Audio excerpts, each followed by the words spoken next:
C'est tout ça.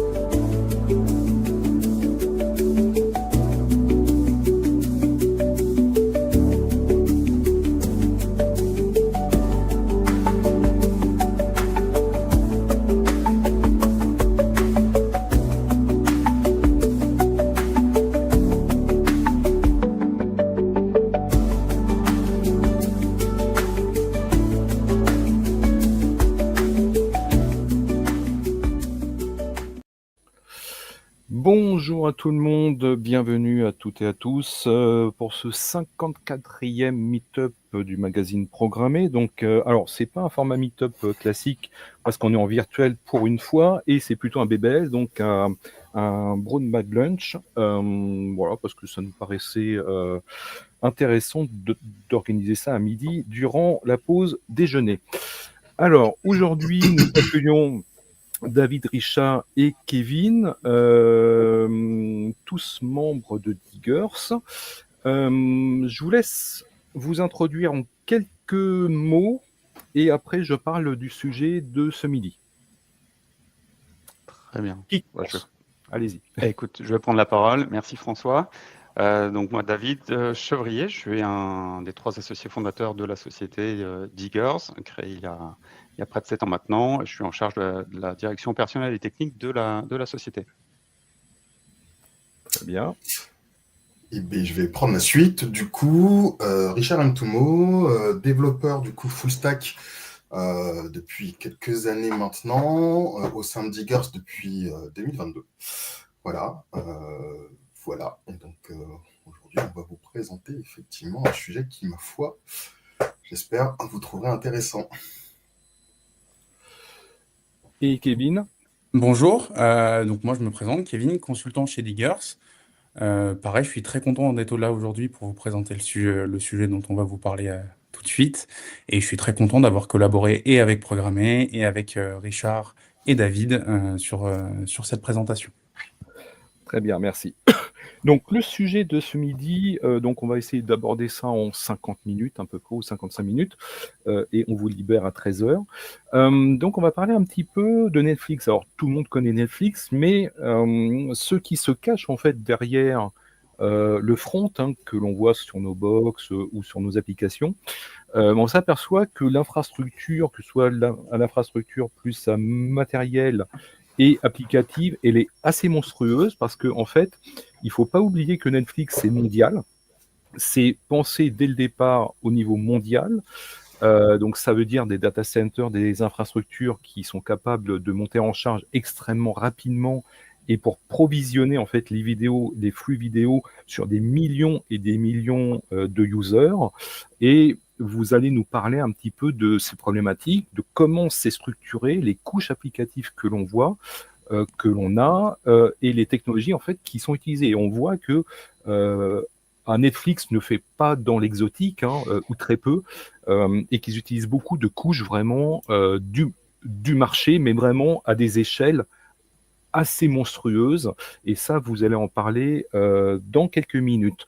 Alors, juste pour présenter un petit peu Diggers, si tu peux en dire quelques mots, et ensuite je vous laisse la parole. Très bien. Alors, Kevin, je ne sais pas si tu peux partager la... Est-ce qu'on voit bien mon écran? Normalement, là, je fais partager bon. tous les Voilà. C'est bon? Ouais, c'est bon. Donc très rapidement, un petit mot sur Diggers. Effectivement, je vous le disais en introduction, donc créé en 2018, une expertise IT sur les métiers du dev, de la data, du DevOps et du cloud. Plus de 120 collaborateurs aujourd'hui et un positionnement cross-secteur sur voilà, avec des clients dans le secteur de la banque, de la finance, de l'assurance, du retail et de l'énergie, et 2 agences sur le territoire national, une à Paris principale et une secondaire à Lille, avec une offre classique de consulting, de consultants en régie, et puis aussi une offre de centre de compétences et de centre de services avec le Lab by Diggers, qui est notre centre de service de développement en interne. Et surtout, voilà, un modèle unique sur le marché aujourd'hui avec 18 jours par an pour tous les collaborateurs dédiés à leur formation et leur évolution, ce qu'on appelle les Dig Days en interne, sur lesquels on va travailler voilà, sur un plan de travail personnalisé sur des axes fonctionnels, techniques, méthodologiques et soft skills. Voilà, et Kevin et Richard connaissent bien le modèle et toutes ces activités, notamment de préparation, de travail sur ces sujets de recherche autour de l'architecture. Voilà, ça fait partie aussi du temps de travail qu'on consacre sur les Dig Days. Voilà, juste en quelques mots, et je laisse tout de suite la parole à nos experts sur le sujet du jour. Merci. Ok, du coup, qu'est-ce que c'est une architecture applicative et pourquoi on a choisi de vous parler de Netflix en particulier? C'est ce qu'on va aborder ensemble. Le premier point important, c'est de voir qu'est-ce qu'on entend par une architecture applicative. Une architecture applicative, c'est la définition même d'un logiciel, de comment on l'organise, comment on le connecte et comment les différentes couches métiers interagissent entre elles. D'accord? C'est ça qui va former votre application complète. Donc, entre guillemets, ce qu'on appelle une architecture applicative, c'est toutes les couches de votre application, de la base du client jusqu'à vos serveurs et vos bases de données, en passant aussi par l'hébergement. Les questions importantes, ça va être comment structurer son code, déployer les services, orchestrer la communication. Et bien entendu, on a plusieurs types d'architecture, notamment la monolithe et les microservices. On vous en reparlera après. D'accord. Alors, juste pour préciser un point, donc on est bien d'accord que on va parler de front, on va parler de back, éventuellement de middleware si le terme il est encore là, mais pas de la couche vraiment bas niveau avec les serveurs aujourd'hui. C'est ça? Non, c'est ça. On ne va D'accord. pas parler des serveurs à proprement parler. Là, on va vraiment parler et se concentrer uniquement sur l'applicatif. Ok. Alors, merci Kevin du coup pour cette petite intro. Donc du coup, en fait, ce qu'on appelle l'architecture applicative, une bonne architecture applicative, une architecture qui est réussie, repose sur 4 piliers. Donc du coup, le premier est la scalabilité. Donc ça va être la capacité finalement du coup de votre système à pouvoir monter du coup en charge ou aussi potentiellement redescendre si jamais effectivement il est en sous-charge. Voilà, donc on va aussi parler du coup de robustesse, donc la capacité finalement à votre système d'être résilient face aux différents événements qui n'étaient pas prévus, des cas non nominaux qui vont du coup arriver sur votre système. Voilà, donc il y a aussi la partie performance, qui est tout simplement l'optimisation finalement des temps de réponse et pour pouvoir finalement avoir une expérience utilisateur qui soit fluide lorsque vous regardez votre contenu sur Netflix. Vous n'avez pas envie d'avoir des bugs intempestifs. Et donc, effectivement, on a envie d'avoir une expérience qui est fluide. Et puis, on va aussi parler du coup d'observabilité. Donc, l'idée, c'est à un moment donné, il faut effectivement qu'on ait la visu sur ce qui se passe au sein même en fait de notre système. Voilà. Et donc, du coup, lorsqu'on parle de tout ça, donc j'ai dit effectivement que c'était la base d'une application qui est d'une architecture qui est réussie. Alors c'est vrai, mais pas tout à fait. Ça va dépendre aussi beaucoup finalement de votre contexte. Ça va dépendre effectivement du budget potentiellement de votre équipe. Ça va dépendre des compétences au sein de votre équipe et aussi finalement des utilisateurs en fait qu'il y a derrière. Je m'explique. Voilà, on va pas du coup provisionner je ne sais pas combien de machines si jamais et de serveurs si votre application elle est utilisée juste par quelques utilisateurs. Donc finalement, ce dont on se rend compte, c'est que à un moment donné, il faut savoir prendre des choix, tout simplement, et choisir effectivement entre du coup la scalabilité versus le coût, la performance versus la maintenabilité, et donc on fait un choix. Et ce choix, finalement, donc le fait de dire que je fais un compromis entre chacun de ces piliers, c'est ce qu'on appelle du coup un trade-off. Et c'est intéressant parce que finalement, c'est ce qu'on va voir là au fur et à mesure du coup de notre présentation, c'est qu'à chaque fois, Netflix a choisi du coup de partir sur sur tel ou tel choix, sur telle ou telle technologie. Et donc, à chaque fois, effectivement, ils ont fait ce compromis. Et donc, du coup, voilà, c'est ce qu'on appelle dans le jargon un trade-off. Ok. Pourquoi on vous a choisi Netflix comme cas d'école aujourd'hui? C'est parce que c'est très intéressant. Déjà, on a des chiffres très représentatifs. C'est 250 millions d'abonnés. On a plusieurs centaines de milliers de personnes qui sont connectées en simultané à Netflix. L'entreprise, elle a choisi des transformations qui sont intéressantes pour nous. À prendre mon exemple, c'est passer de monolithe vers une architecture microservice, d'accord? Et d'ailleurs, multilangage. Avant, c'était que du Java. Maintenant, Netflix utilise plusieurs langages, d'accord? Donc ça, c'est vraiment très intéressant pour nous de vous en parler. Mais au-delà de ça, c'est un cas d'école parce qu'on a plein de services comme Zool qui est leur API Gateway, CowMonkey. On reviendra sur tous ces points-là. Ribbon, pardon, qui est le load balancing côté des clients. On a un circuit breaker, etc. En fait, ils ont mis plein de choses open source en place pour ce projet-là qui vont vous permettre à vous, après ce webinaire-là, potentiellement d'aller vous renseigner sur comment il fonctionne, mais aussi à nous d'étayer notre propos, ce qui rend Netflix très intéressant aujourd'hui pour nous en tout cas.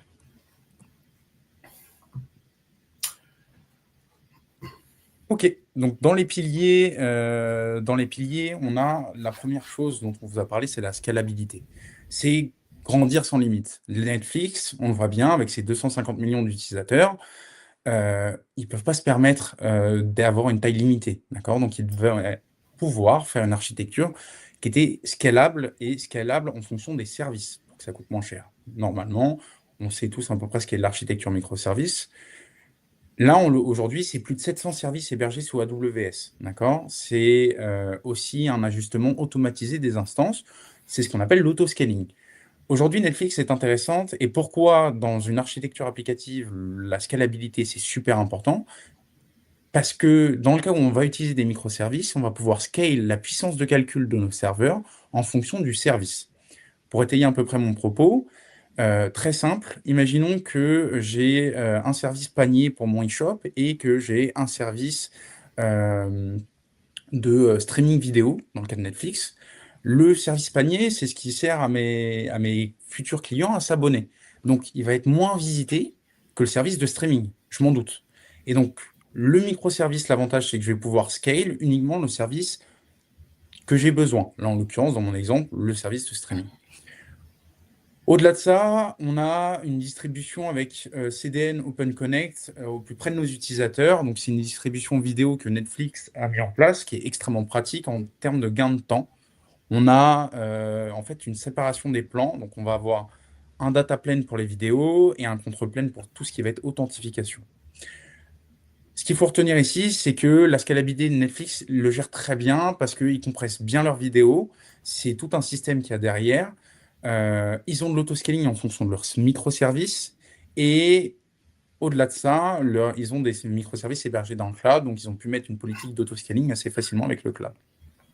Juste pour finir sur cette slide, bien entendu, ils ont des trade-offs. D'accord? Une architecture microservice, c'est beaucoup plus complexe parce qu'il va falloir gérer la communication inter-service. De la même manière, il va falloir gérer la cohérence des données. Pourquoi? Parce que je perçois des données de plein de services différents. Il va falloir que je gère ces données et que je les distribue correctement au sein de mon application, d'accord? Et que je le stocke aussi correctement. On a besoin d'équipes expertes dans le cloud et bien entendu, on a un coût élevé en termes de charge moyenne parce que j'ai plein de services qui vont être déployés. Alors, je peux accueillir autant d'utilisateurs que je veux, mais par contre, ça a un coût assez gros, d'accord? Un contre-exemple intéressant, c'est une startup qui aurait à peu près 1000 utilisateurs par jour, au grand maximum. Elle n'a aucun besoin d'avoir une architecture auto-scale sur 3 continents différents, avec de la géoredondance ou toutes ces choses-là. La scalabilité doit correspondre aux besoins réels de l'entreprise.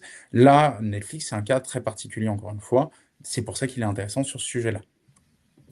Alors ça, c'est très intéressant. Alors, tu nous as donné effectivement un petit exemple. Je rappelle quand même que Netflix, c'est encore une fois mondial.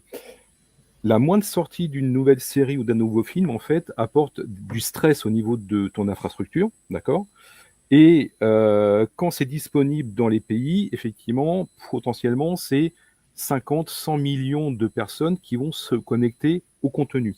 Donc le contenu, il est en plus disponible dans X langues, sous-titrage et langue, donc ça multiplie d'autant vos ressources. Et comme tu disais, les flux vidéo, en fait, déjà, ils sont multiples. C'est que n'oubliez pas que vos flux vidéo, ils vont s'auto-adapter automatiquement par des codecs en temps réel si on se connecte via sa box, via son application desktop ou mobile.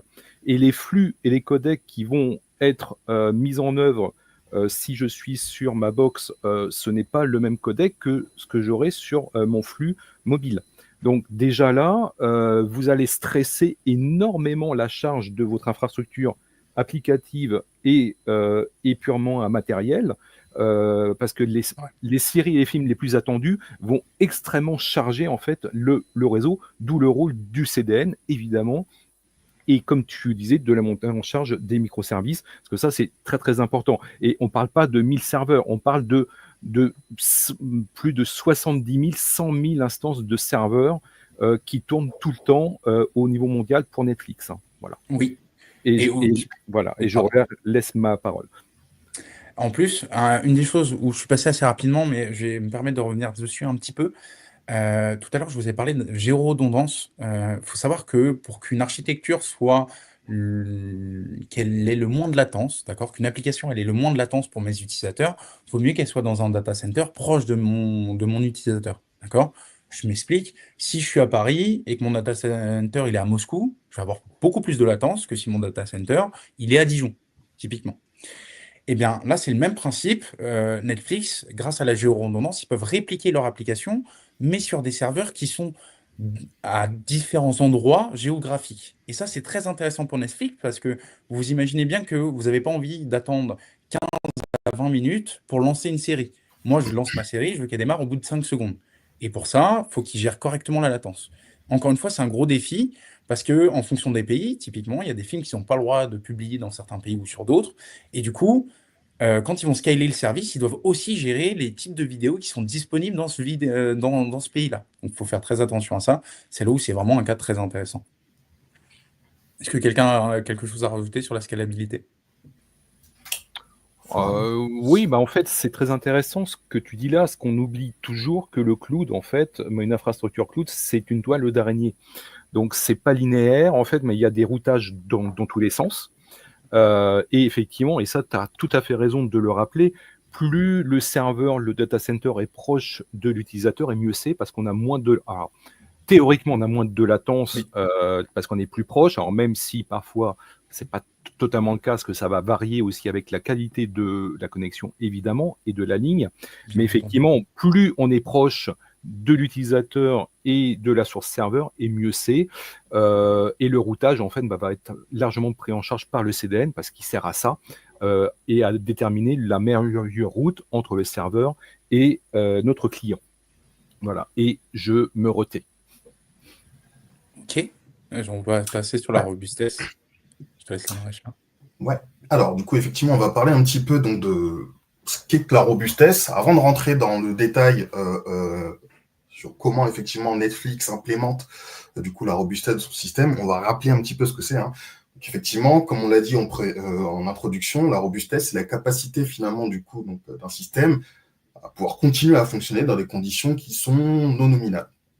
Alors, quand on parle de conditions non nominales, alors là, la liste n'est pas exhaustive, mais ça peut être effectivement une montée en charge du coup sur une API, ça peut être des entrées invalides qui ne sont pas entendues, en tout cas nominalement du coup par votre API. Ça peut être aussi, par exemple, dans votre workflow, une indisponibilité d'une API tierce. Hein. Donc, si effectivement elle ne répond pas, comment effectivement je gère du coup ce cas? Et donc, toute l'idée finalement, c'est pas de se dire, je fais enfin mon système du coup il est down et c'est comme ça. C'est plutôt du coup de savoir gérer gracieusement en fait du coup ces incidents, hein, parce que du coup ça arrive et ça continuera du coup à arriver.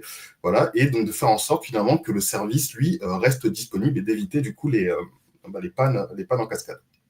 Donc là, en mission, ça, par exemple, vous pouvez l'implémenter, comme je le disais tout à l'heure, c'est pas forcément quelque chose où vous avez besoin du coup de mettre énormément d'argent du coup pour pouvoir gérer ça.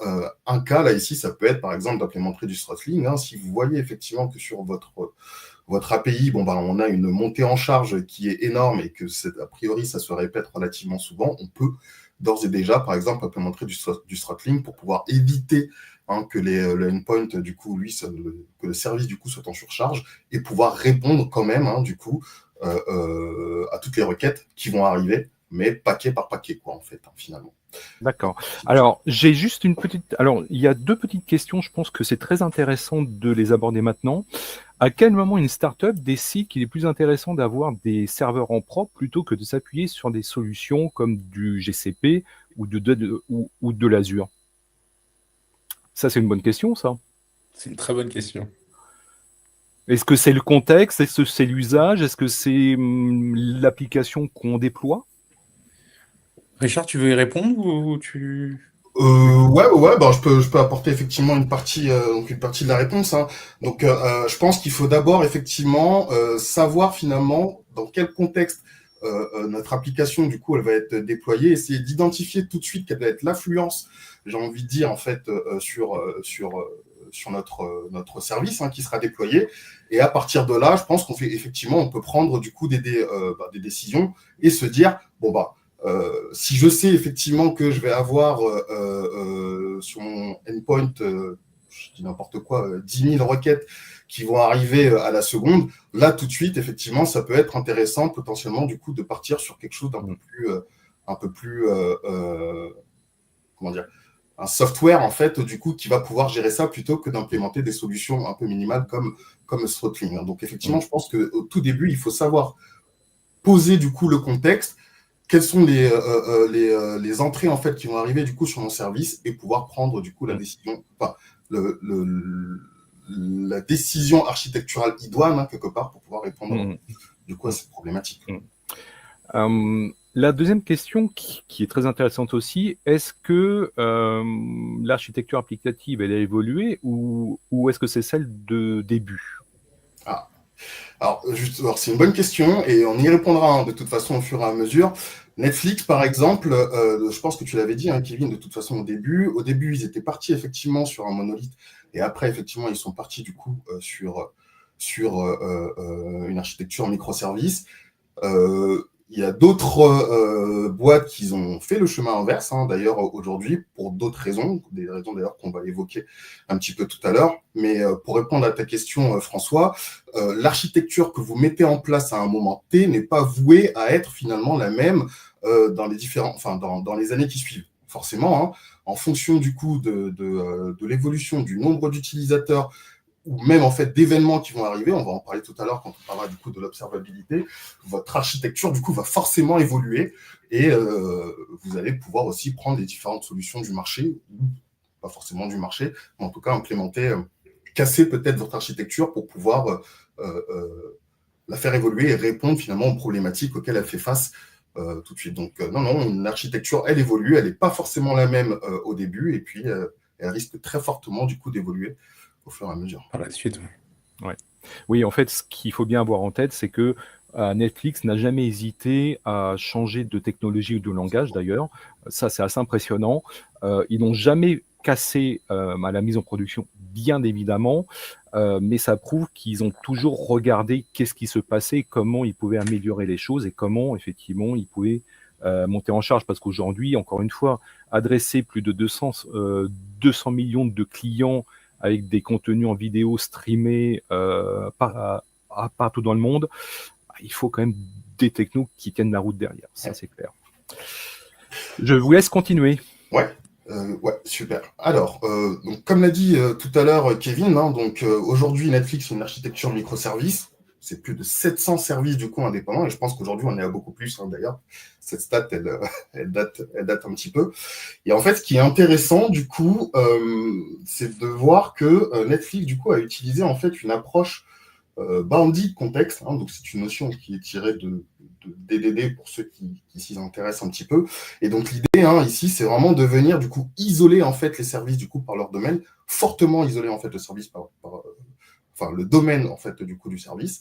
Et donc il n'y a pas que ça. Derrière, ils ont aussi utilisé le pattern bucket. Hein, donc tout simplement l'idée, et ça c'est en corrélation hein, finalement avec le bounded context. Hein, l'idée, c'est de se dire si jamais il y a un service qui échoue, j'ai pas envie de faire péter du coup l'ensemble en fait du système grâce à une isolation complète, notamment du coup hein, grâce au bounded context. Donc ça, c'est une première chose. Ensuite, comme l'a dit tout à l'heure Kevin, donc ils utilisent du coup le cloud AWS, ce qui permet de facilement venir scaler du coup leur système en ajoutant du coup des instances hein, du coup de serveurs pour pouvoir répondre aux pics de charge, notamment au moment où on a le plus d'utilisateurs, le soir et le week-end notamment. Et donc, ils ont aussi effectivement une partie, donc une redondance du coup géographique par région, enfin dans différentes régions du coup, pour pouvoir assurer une disponibilité forte, haute, hein, du coup de leur système en cas de panne, du coup, d'une région ou d'un serveur. Alors, et donc on va voir un petit peu quels sont les outils qu'utilise Netflix aujourd'hui pour pouvoir répondre finalement à ces problématiques et avoir une robustesse qui tient la route, entre guillemets. Donc on a parlé tout à l'heure du CDN, donc eux, ils ont leur propre CDN qu'ils appellent du coup Open Connect Appliance. Voilà, donc du coup, ça c'est pour le streaming vidéo. Et l'idée, en fait, c'est de placer du coup ces CDN directement, comme le disait tout à l'heure Kevin, au niveau des data centers qui sont le plus proches. Donc c'est ce qu'on appelle du coup du server edge, pour faire en sorte du coup d'avoir une vitesse optimale et une expérience utilisateur qui est la plus fluide possible. Comme le disait tout à l'heure Kevin, on n'a pas envie de patienter 20 minutes avant que entre le moment où j'ai appuyé sur lecture et où j'ai la première image finalement de mon contenu. Donc du coup, voilà, ils ont ce CDN qui est placé du coup directement en fait au niveau des data centers de potentiellement vos fournisseurs d'accès. Donc ils utilisent aussi EV Cache, qui est un cache distribué qui va permettre tout simplement de pouvoir retourner le plus rapidement possible les données les plus fréquemment utilisées. Donc des données de session, ça peut être l'utilisateur, le nom de l'utilisateur, ses favoris, voilà. Donc c'est vraiment les données qui sont les plus fréquemment lues et consultées, du coup qu'on va placer du coup dans ce cache. Voilà. Et donc leur serveur là, leur fameux CDN en fait, du coup tourne sur Nginx, donc qui est du coup ensuite déployé sur un FreeBSD qui est tout simplement une distribution qu'on connaît de Linux. Alors, donc là, on a parlé effectivement du coup du CDN. Alors, je ne sais pas avant si quelqu'un a quelque chose à rajouter, Kevin ou François. Avant. Non, pour l'instant, c'est assez clair pour moi, en tout cas. J'ai pas grand-chose à rajouter. Ouais. Bon, c'est bon, merci. Parfait. On va parler maintenant un petit peu, quand on parle de robustesse, de résilience, on va parler un petit peu de l'ingénierie du chaos. Ils ont été relativement innovants, Netflix dessus, je dirais même pionniers. Ils ont tout un système, en fait, plusieurs outils logiciels du coup à l'intérieur d'un ensemble qui s'appelle du coup la Simian Army. Et on va parler aujourd'hui de deux de ces outils. Le premier, Chaos Monkey. En gros, c'est un outil qui va au hasard aller killer des instances en gros de serveurs, mais directement en production et au moment finalement où les utilisateurs seront le plus présents, donc comme je le disais tout à l'heure, le soir et le week-end. Et l'idée en fait du coup c'est d'arrêter effectivement ces serveurs et de voir finalement comment tout le système en fait se comporte et surtout de s'assurer en fait qu'il fonctionne bien. L'idée du coup derrière c'est si effectivement il y a un service qui est dégradé, c'est de pouvoir finalement très vite améliorer là où on a eu le souci. Et voilà. Donc ça, c'est l'idée du Chaos Monkey. Et un petit peu plus high level, on a le Chaos Kong, où là, c'est plutôt du coup de simuler en fait une déconnexion de toute une région du coup AWS pour tester finalement la résilience géographique de notre système. Donc voilà, Chaos Monkey plutôt pour du coup killer des serveurs et Chaos Kong pour pouvoir simuler du coup toute une déconnexion régionale, j'ai envie de dire. Alors ça, c'est la première chose. Et puis maintenant, on va parler aussi donc de l'implémentation en fait du pattern circuit breaker. Donc ça, c'est un pattern, un design pattern. Et eux, en fait, ils l'implémentent du coup avec Xtrix. Alors qu'est-ce que c'est ? En fait, chaque appel du coup va être encapsulé dans ce qu'on appelle en fait une Xtrix commande. Et ça, c'est derrière associé à un circuit breaker. Et donc, l'idée, c'est un peu une machine à état. Donc, c'est de se dire, quand tout se passe bien, finalement, donc je suis dans un état fermé, tout est OK. Et à partir du moment où il y a un taux d'échec qui a été du coup paramétré, c'est de l'infrastructure ASCOT, qui a été paramétré et qui est atteint quelque part, on va du coup court-circuiter toutes les requêtes qui vont arriver du coup sur mon service vers du coup le circuit breaker. Voilà. Et en fait, c'est le circuit breaker qui, lui, va renvoyer soit un message d'erreur ou soit effectivement une valeur par défaut. Et ensuite, ce qu'on va faire, c'est qu'on va laisser passer une requête. Donc là, on est dans un état qu'on appelle semi-ouvert. Si ça fonctionne bien, je reviens du coup dans mon circuit fermé. On revient finalement sur un fonctionnement nominal. Et si jamais, cette requête du coup ne passe pas, et je reste du coup dans mon circuit ouvert, ainsi de suite, jusqu'à ce que finalement, du coup, il y ait cette première requête qui aboutisse et qu'on puisse revenir du coup dans notre fonctionnement nominal. Voilà, et donc l'idée, hein, donc ça c'est ce qu'utilise effectivement Netflix. Vous, chez vous, en mission, hein, donc pas forcément, vous n'avez pas forcément du coup ni l'opportunité ni le besoin, hein, de faire des choses aussi compliquées, mais c'est con, on peut, comme je l'ai dit tout à l'heure, utiliser du throttling. Vous avez potentiellement du coup aussi des policies de retry, hein, pour pouvoir faire en sorte que voilà, c'est possible effectivement que ma requête elle échoue une fois, mais bon, je lui dis, bon, bah, écoute, fais-le 3 fois quand même pour être sûr, entre guillemets, voilà. Gérez bien aussi vos exceptions, essayez d'avoir des middleware du coup qui permettent de gérer du coup les exceptions de manière gracieuse. J'ai pas envie de renvoyer un message bien précis, enfin pas un message, mais le contenu détaillé du coup d'une exception du coup à mon client, peu importe tel qu'il est. Et puis j'ai envie de dire aussi essayer d'optimiser du coup et d'avoir une belle base de tests. Hein, si vous voyez la pyramide des tests, hein, beaucoup de tests unitaires, pas mal de tests d'intégration. Essayer d'avoir des tests aussi BDD, hein, de comportement, behavior. Voilà. Et si vous avez derrière effectivement aussi un front, essayez d'avoir aussi des tests end-to-end. Donc ça, c'est déjà des choses que vous pouvez implémenter effectivement en mission, hein, du coup, pour pouvoir assurer la robustesse de votre application. Ok, performance. Donc, optimiser l'espérance. Qu'est-ce qu'on appelle performance? Déjà, il faut bien comprendre que il y a plein de choses qui englobent la performance. Il y a la latence, combien de temps mes utilisateurs mettent à obtenir mon produit, ou en l'occurrence, dans le cas de Netflix, la vidéo qui se lance. On va avoir le débit, le nombre de requêtes que je peux traiter par seconde, qui est intéressante. On va avoir l'utilisation de CPU, de la RAM, de mon infrastructure. On va avoir aussi la capacité euh, max avant que tout plante ou avant qu'on ait des grosses montées en charge qui fassent planter notre serveur. Ça, on en a parlé côté infra quand on a parlé de la scalabilité. Chez Netflix, ce qu'il faut bien comprendre, c'est qu'il calcule plusieurs choses en priorité.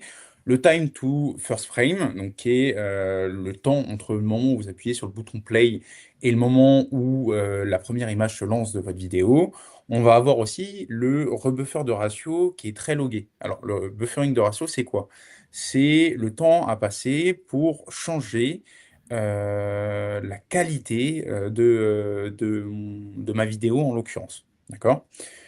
On a plusieurs paires qui sont analysées. Donc, on l'a bien compris, on a la paire du côté client. D'accord? Si je reviens sur Netflix, c'est avant tout combien de temps la vidéo met à démarrer, combien de temps je mets à rebuff ma vidéo, donc à la changer en termes de qualité.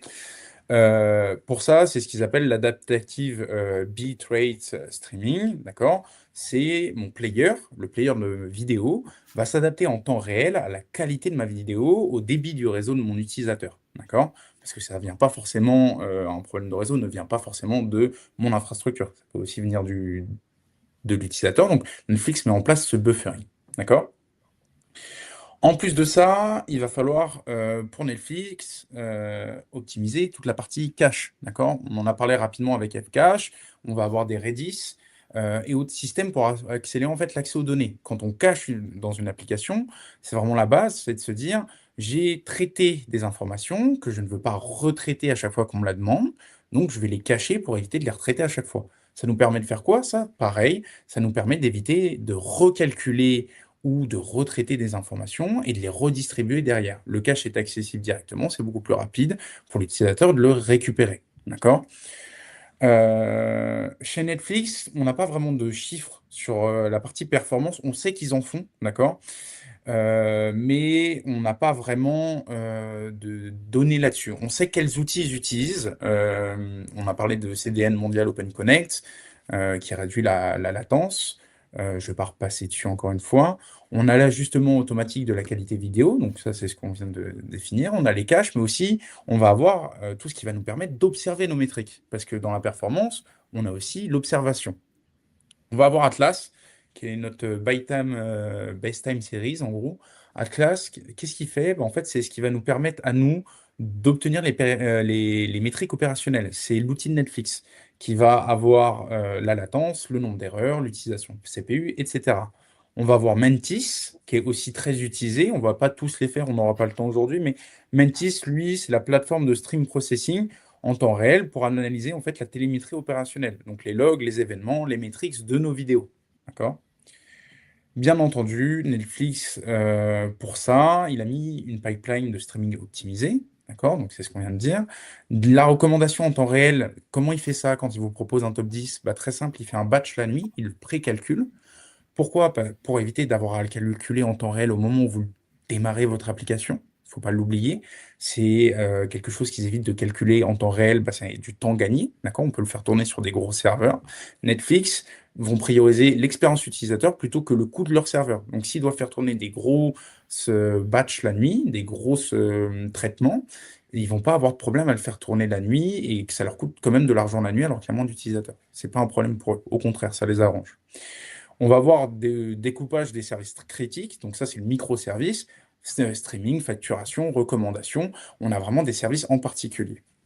Encore une fois, comme d'habitude, quand on choisit des performances, ben, on a un trade-off derrière. Je veux que mes utilisateurs aient la meilleure application possible, très bien, mais j'ai un coût élevé en infrastructure pour permettre tout ça, d'accord? Le fait de loguer, c'est pas gratuit. Le fait de rendre disponible à travers le monde, c'est pas gratuit non plus. Le fait de compresser des vidéos et de le rendre adaptatif en temps réel, c'est pareil, c'est pas gratuit.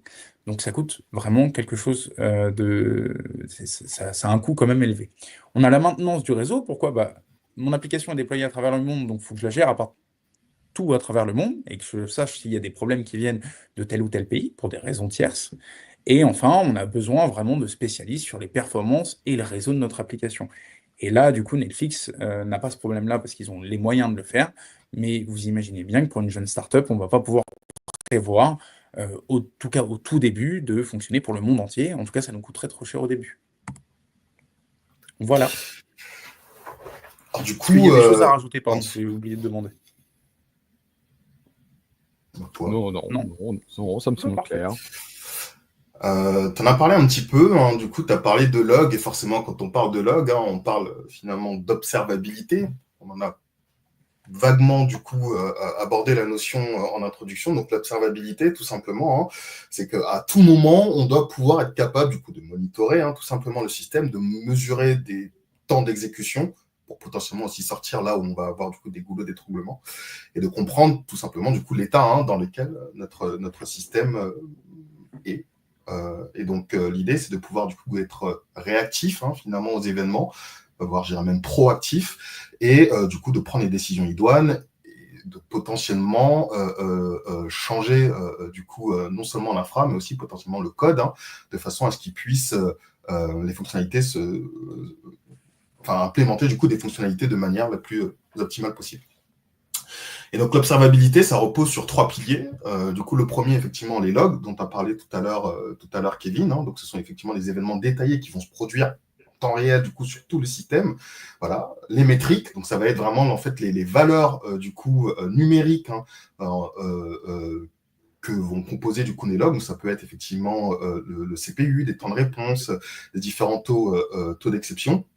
Et puis ensuite, on a les traces. Hein. Donc, du coup, ce sont les informations qui vont permettre, dans un flux de données, du coup, le suivi des requêtes. Alors, Kevin a parlé un petit peu des outils. Si tu peux passer sur la slide suivante. Oui. Il a un petit peu parlé tout à l'heure des outils. Ouais, il y a peut-être une remarque. Non. C'est bon? Donc, il a parlé de quelques outils, notamment d'Atlas qu'on voit au milieu. On va en discuter encore un petit peu là, mais avant, voilà, ce qu'il faut savoir, c'est que donc ils utilisent aussi donc toute une stack ELK, hein, donc ELK, Elasticsearch, Logstash, Kibana. Donc c'est aujourd'hui un petit peu plus de 100 clusters pour 800 nœuds hein, de production sur lesquels effectivement on va pouvoir loguer du coup toutes ces métriques. Alors qu'est-ce qui nous permet finalement de loguer en fait du coup ces métriques, donc ça soit par API REST, directement Logstash qui vient collecter et transformer la donnée, et ensuite ils ont aussi du coup un outil qui est développé en interne qui s'appelle Suro Pipeline, qui permet en fait tout simplement de venir dispatcher les logs aux différents consommateurs hein, qui vont derrière agréger et du coup pouvoir visualiser la donnée. Et pour pouvoir visualiser la donnée, typiquement, ils ont Kibana, qui est utilisé alors déjà par leurs équipes techniques, mais même par exemple aussi par les différents services clients. Si par exemple, je sais pas moi, vous avez un problème et que vous allez dans le centre d'aide en fait de Netflix, et ben ce genre de choses arrive en fait directement du coup dans Logstash et puis c'est visualisé à travers Kibana par leurs équipes. Alors ça, c'est la première chose. Kevin a parlé tout à l'heure effectivement d'Atlas, donc la plateforme du coup de télémétrie en temps réel. Et Netflix a développé autre chose pour pouvoir alimenter donc effectivement aussi Atlas, et qu'ils ont créé ce qu'ils ont appelé en fait des endpoints d'observation, donc des title health. L'idée, c'est de se dire, lorsque on a un nouveau contenu qui sort, qui est fortement attendu, et ben en fait les services qui sont impliqués du coup dans la diffusion en fait du contenu vont devoir implémenter des endpoints d'observation, des title health du coup. Et donc l'idée, ce sont des endpoints qui sont standardisés, qui sont appelés. Et donc l'idée, c'est de dire, ben voilà, est-ce que mon service il est healthy ou pas? C'est un simple booléen.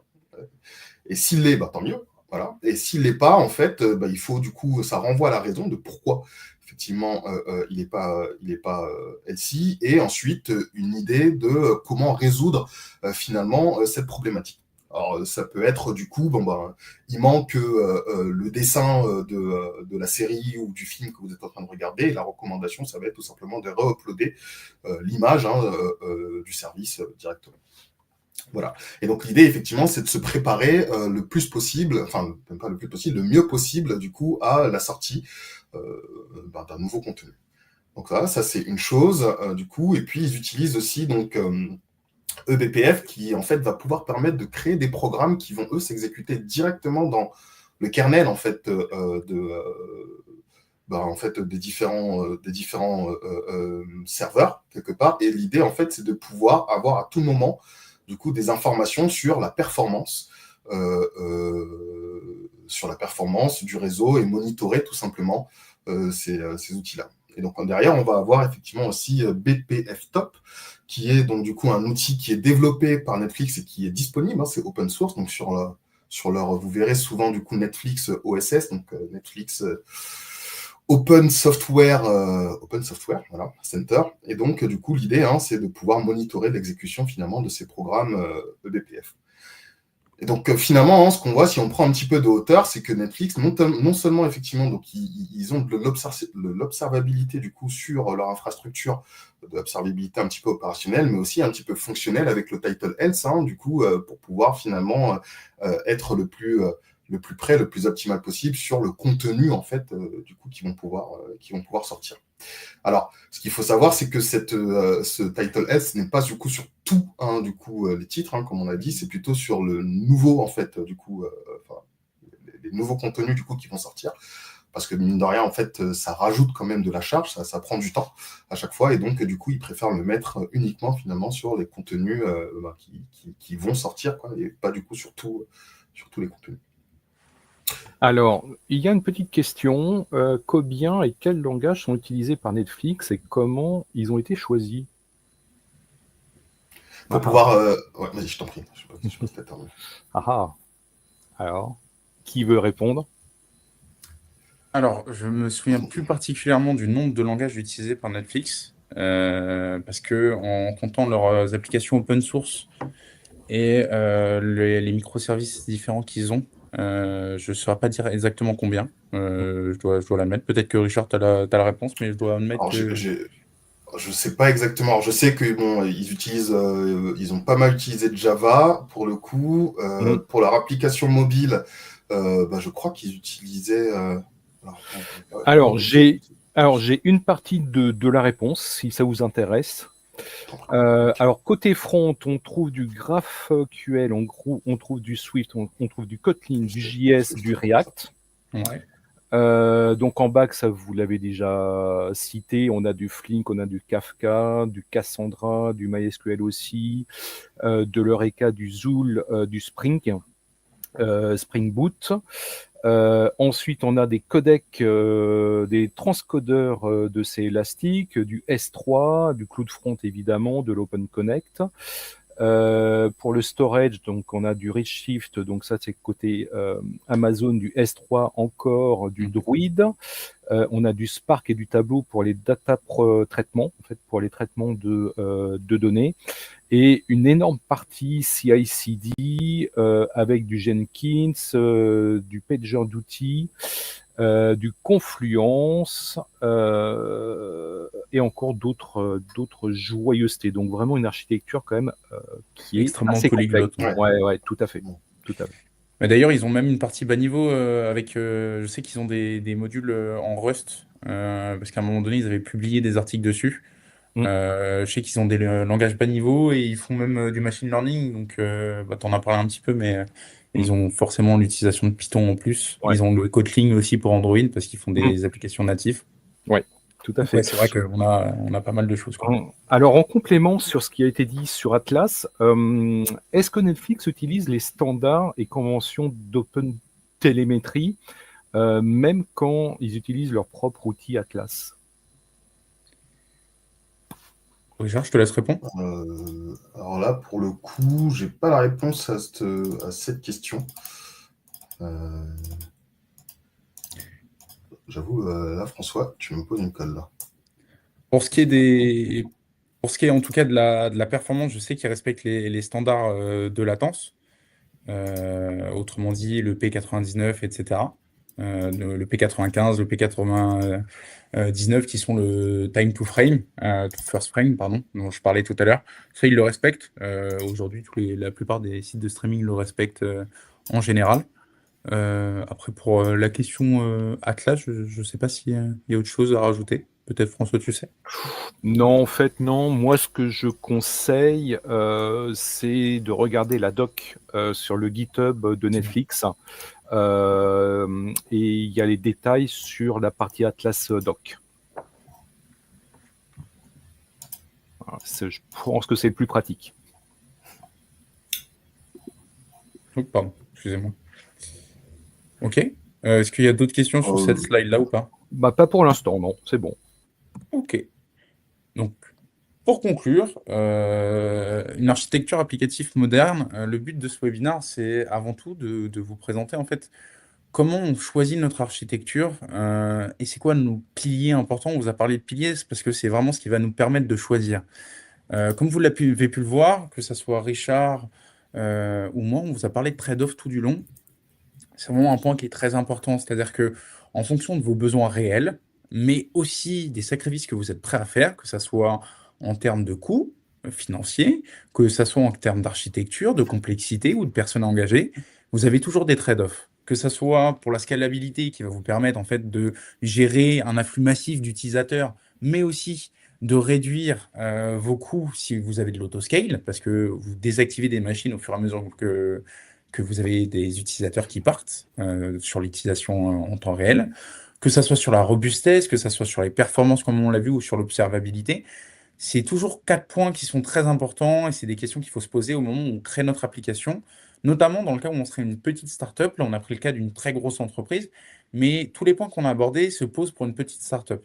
Pourquoi? Parce que savoir si mon application a besoin d'être extrêmement scalable au début, c'est une chose, mais savoir si dans le temps je prévois d'avoir énormément d'utilisateurs et la rendre scalable dès le début, ça peut être très intéressant. Aujourd'hui, vu qu'on a l'autoscale, ça peut être mis en place à moindre coût.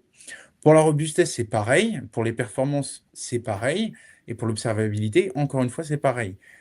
Ce qu'il faut savoir, c'est qu'aujourd'hui, ce qui définit une bonne application, c'est quelqu'un qui a une application, qui a une architecture avec une évolution rapide. Aujourd'hui, le plus utilisé, c'est les microservices. Néanmoins, Netflix commence à réfléchir sur le fait de revenir sur du monolithique. On a l'innovation par la technologie. Quand on crée une application, il faut se poser les bonnes questions. Est-ce qu'on a besoin de créer des services? Est-ce qu'on peut réutiliser des services existants, open source, encore une fois, comme les services de Netflix peuvent l'être ou d'autres services open source peuvent l'être?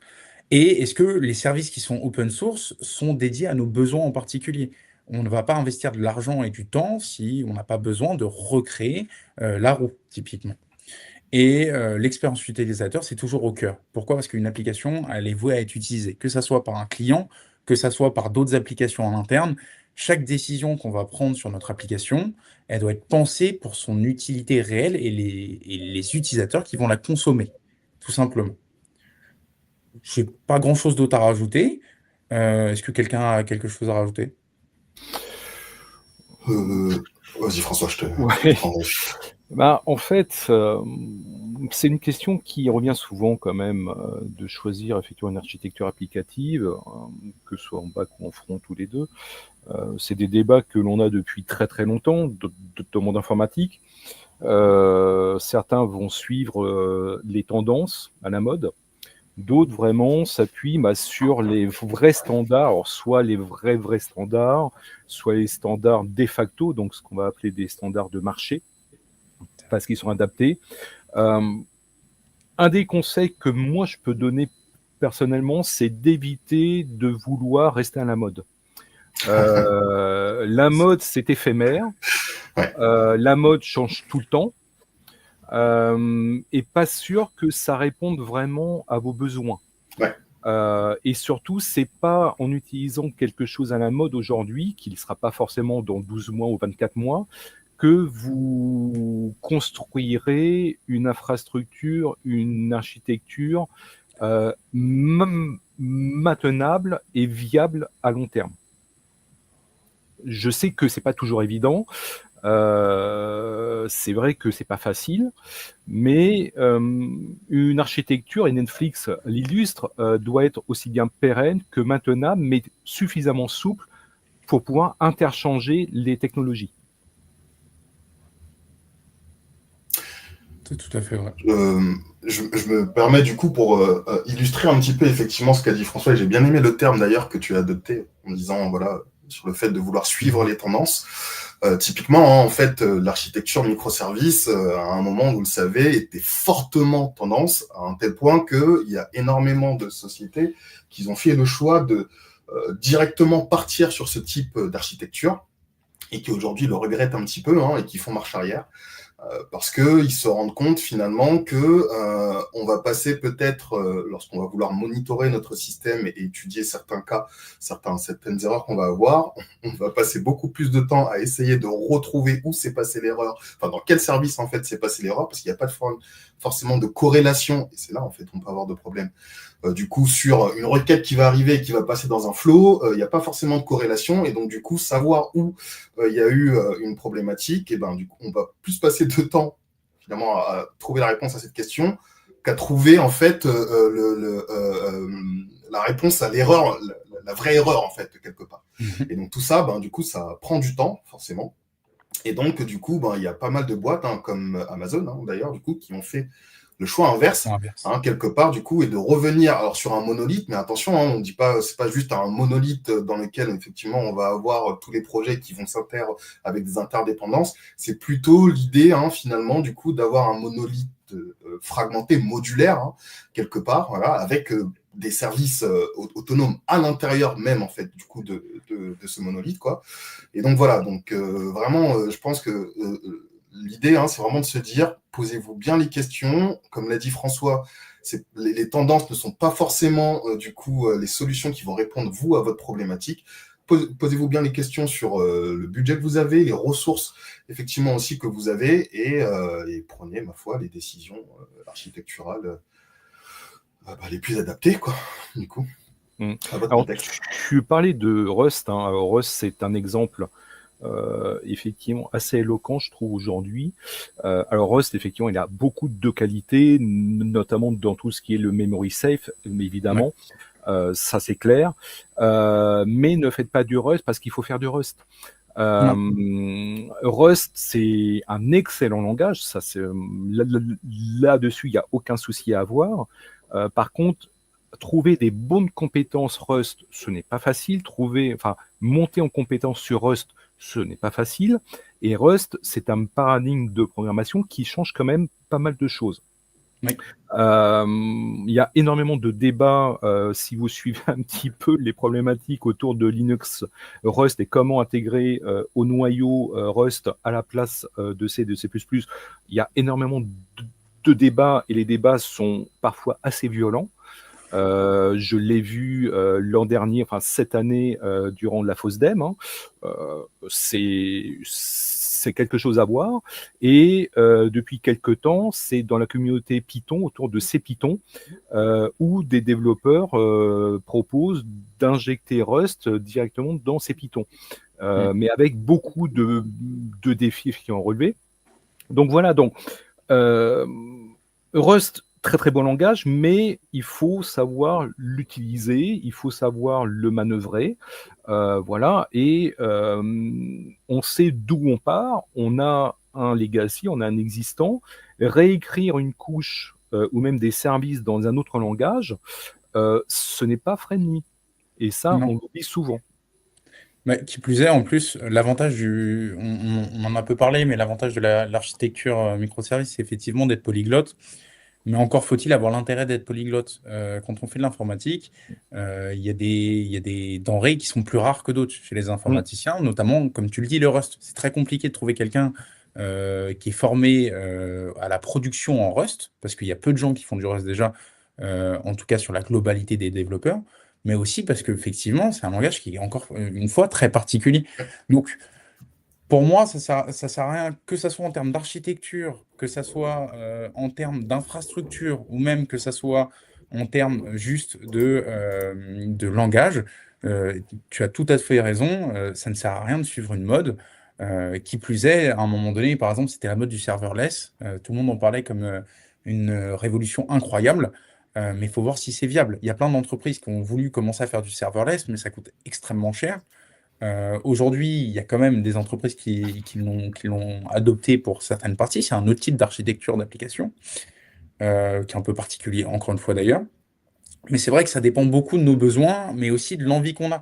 Parce que, en tant que développeur, si je devais créer une application de A à Z, forcément, je vais être plus à l'aise à la créer avec mes connaissances. Et c'est pas parce que mon architecture me permet de faire 15 langages différents que je dois m'obliger à en faire 15 parce que ça rend joli sur le principe et sur le papier, tout simplement.